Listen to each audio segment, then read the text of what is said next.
وَيَوْمَ يَعَضُّ الظَّالِمُ عَلَى يَدَيْهِ،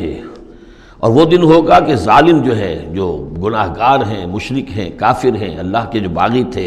وہ اپنے ہاتھوں کو کاٹیں گے اپنی جھنجھلاہٹ میں۔ یقول یا لیتنی اتخذت مع الرسول سبیلا، اور کہیں گے کاش کہ میں نے رسول کے ساتھ راستہ اختیار کیا ہوتا،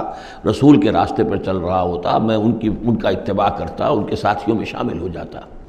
یہی ہے وہ عض یعض، ہاتھوں کو کاٹنا، کہ جس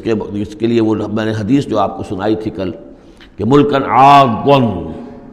پہلا دور دور نبوت تھا، پھر دوسرا دور دور خلافت علی منہاج النبوہ، اور تیسرا دور حضور کی اس حدیث کی روح سے ہے ملکن عاضًا، کاٹ کھانے والی ملوکیت، ایسی ملوکیت جو ظالم ہوگی۔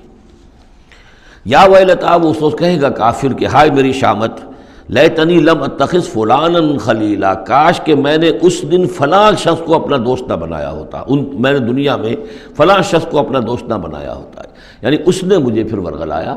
میرا تو دل کچھ کھلنے لگا تھا، مجھ پر حقیقت منکشف ہونے لگی تھی، میں تو کچھ مائل ہونے لگا تھا رسول کی طرف، لیکن فلاں میرے دوست نے مجھے پھر ورغلایا اور مجھے اس راستے سے واپس لے گیا۔ یا ویلتا لیتنی لم اتخذ فلانا خلیلا لقد اضلنی عن الذکر بعد اذ جاءنی، اس نے مجھے گمراہ کیا، بھٹکا دیا ذکر سے جب کہ وہ میرے پاس پہنچ گیا تھا۔ یعنی ذکر کا پہنچ جانا ایک تو یہ ہے